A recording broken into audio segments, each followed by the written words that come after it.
కళ్యాణ లక్ష్మి షాదీ ముబారక్ పథకాలను రద్దు చేసేందుకు కాంగ్రెస్ ప్రభుత్వం కుట్ర చేస్తుందని ఆరోపిస్తూ పెండింగ్లో ఉన్న అర్హులైన లబ్ధిదారులకు వెంటనే ఆర్థిక సహాయం విడుదల చేయాలని డిమాండ్ చేస్తూ సోమవారం పెద్దపల్లిలో బీఆర్ఎస్ ఆధ్వర్యంలో ధర్నా నిర్వహించారు. పెద్దపల్లి మాజీ ఎమ్మెల్యే దాసరి మనోహర్ రెడ్డి ఆధ్వర్యంలో కలెక్టర్ కార్యాలయం ఎదుట నిర్వహించిన ధర్నాలో బీఆర్ఎస్ నాయకులు కార్యకర్తలు పెద్ద సంఖ్యలో పాల్గొన్నారు.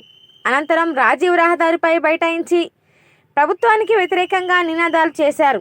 అనంతరం కలెక్టర్ను కలిసి వినతి పత్రం అందజేశారు. ఈ సందర్భంగా దాసరి మనోహర్ రెడ్డి మాట్లాడుతూ కళ్యాణ లక్ష్మి షాదీ ముబారక్ పథకాలు పేద కుటుంబాలకు ఎంతో ఉపయోగకరంగా ఉన్నాయని, అర్హులైన లబ్ధిదారులకు పెండింగ్లో ఉన్న ఆర్థిక సహాయాన్ని వెంటనే విడుదల చేయాలని డిమాండ్ చేశారు. పథకాలను నిర్వీర్యం చేసే ప్రయత్నాలను ప్రభుత్వం విరమించుకోవాలని ఆయన కోరారు. ఈ కార్యక్రమంలో బీఆర్ఎస్ రాష్ట్ర అధికార ప్రతినిధి చిరుమల రాకేష్, జిల్లా గ్రంథాలయ మాజీ చైర్మన్ రఘువీర్ సింగ్, పట్టణ అధ్యక్షులు ఉప్పు రాజకుమార్, మండల అధ్యక్షులు మార్కు లక్ష్మణ్, సరేంద్ర రాములు, రవీందర్, పడాల సతీష్, పెంచాల శ్రీధర్, సర్పంచులు, మాజీ కౌన్సిలర్లు, గ్రామ శాఖ అధ్యక్షులు, బీఆర్ఎస్ నాయకులు, కార్యకర్తలు తదితరులు పాల్గొన్నారు. రేవంత్ రెడ్డి గారి నాయకత్వంలోని కాంగ్రెస్ ప్రభుత్వం ఇవాళ ప్రజల్ని మరి అతి ఘోరంగా మోసం చేయడం జరుగుతూ ఉంది. ఇవాళ ఆనాడు ఎన్నికల సందర్భంగా ఇచ్చినటువంటి ఏ ఒక్క వాగ్దానం నెరవేర్చకుండా ఇవాళ కేసీఆర్ గారు ప్రవేశపెట్టిన పథకాల్ని ఒక్కొక్కటిగా నీరు గారుస్తూ ఈ ప్రజల్ని మోసం చేయడం జరుగుతూ ఉంది.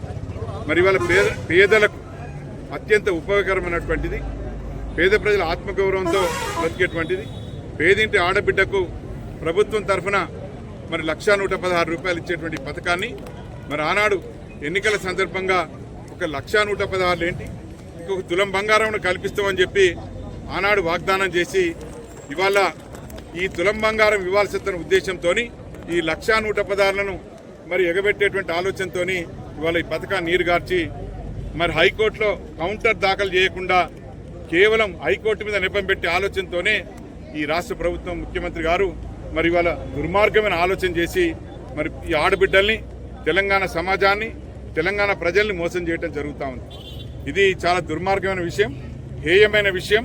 ఇలా ప్రజల సంక్షేమం కొరకు, పేదింటి ఆడబిడ్డ పెళ్లి కొరకు, పేద కుటుంబాలను ఆదుకోవాలనే ఉద్దేశంతో అది కళ్యాణ లక్ష్మి కావచ్చు, షాదీ ముబారక్ కావచ్చు, లేదా పెన్షన్ ఆసరా పెన్షన్లు కావచ్చు, రైతు బీమా కావచ్చు, రైతు బంధు కావచ్చు, కేసీఆర్ కిట్ కావచ్చు, ఇటువంటి ఎన్నో పథకాలు ఇవన్నీ కూడా ప్రజలకు మేలు చేయాలి, ప్రజల జీవితాలను బాగు చేయాలన్న ఆలోచనతో ఆనాడు కేసీఆర్ గారు దేశంలో ఎక్కడ లేని విధంగా మరి పథకాలను ప్రవేశపెట్టి తెలంగాణ ప్రజల్ని ఆదుకోవడం జరిగింది. ఇవాళ ఈ రేవంత్ రెడ్డి గారు ఆనాడు మరి రకరకాల వాగ్దానాలు చేసి దాదాపుగా 420 రకాల వాగ్దానాలు చేసి మరి ఆరు గ్యారంటీలు ఈ వాగ్దానాలు చేసి ఇలా ఆనాడు అబద్ధాలతో గద్దెనెక్కి ఇవాళ మరి ప్రజలను మోసం చేయడం జరుగుతూ ఉంది.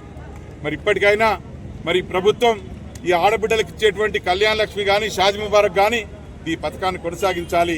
ఈ పథకాన్ని తప్పకుండా మరి పేదింటి ఆడబిడ్డల పెళ్లి కొరకు అందించాలి.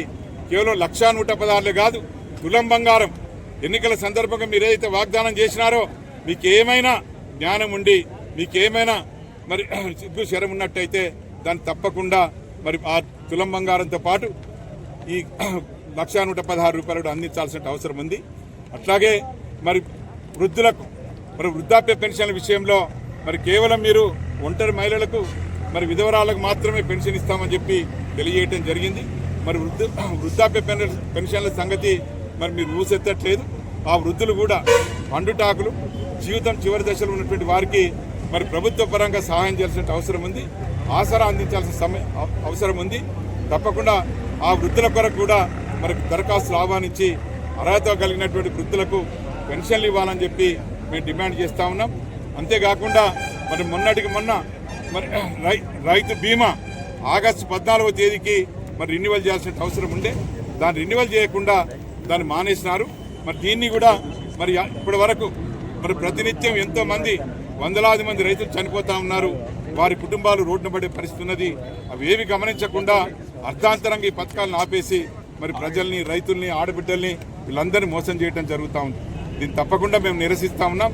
ఇవాళ ఈ ప్రభుత్వం ఎన్నికల సందర్భంగా మీరేవైతే వాగ్దానాలు చేసినారో అవన్నీ తూచా తప్పకుండా ఒక్కొక్కటికి ఖచ్చితంగా దీన్ని నెరవేర్చాలి, ప్రజలకు అందించాలి. మరి రాబోయే మీరు ఏదైతే మోసం చేస్తూ ఉన్నారో ఇదే మోసంతోని మీ ప్రభుత్వాన్ని గద్దె దించేటువంటి అవకాశం ఉంటుంది. ఈ ఆడబిడ్డలు, రైతులు, యువకులు, మరి ఆ విద్యార్థులు వీరందరికీ సమాజంలోని అన్ని వర్గాలను మోసం చేస్తూ ఉన్నారు. మీరు సమాజంలోని అన్ని వర్గాలను మోసం చేస్తూ ఉన్నారు. మరి తప్పకుండా ఇవన్నీ కూడా ప్రతి వ్యక్తి గుండెల్లో ఉన్నవి. మీరు చేసే ప్రతి మోసం వాళ్ళ హృదయంలో మరి ఎంత బాధాకరంగా ఉందో మరి ప్రజలను అడిగితే తెలుస్తుంది. రాబోయేటువంటి రోజుల్లో ఆ బాధతో తప్పకుండా మీకు మరి మీ ప్రభుత్వాన్ని గద్దె దించే వరకు నిద్రపోకుండా ఈ అన్ని వర్గాలన్నీ ఒక్కటే మీకు మరి ఈ ప్రభుత్వాన్ని గురించి ఏర్పాటు చేయడం జరుగుతుంది. ఇవన్నీ తస్మాత్ జాగ్రత్త. ముఖ్యమంత్రి గారు ఇప్పటికైనా మీరు వాగ్దానం చేసిన ప్రకారంగా మరి ఇవన్నీ నెరవేర్చాలి. మరి ఇవన్నీ పథకాలను కొనసాగించాలని చెప్పి మా బీఆర్ఎస్ పార్టీ పక్షాన మేము డిమాండ్ చేస్తూ ఉన్నాం.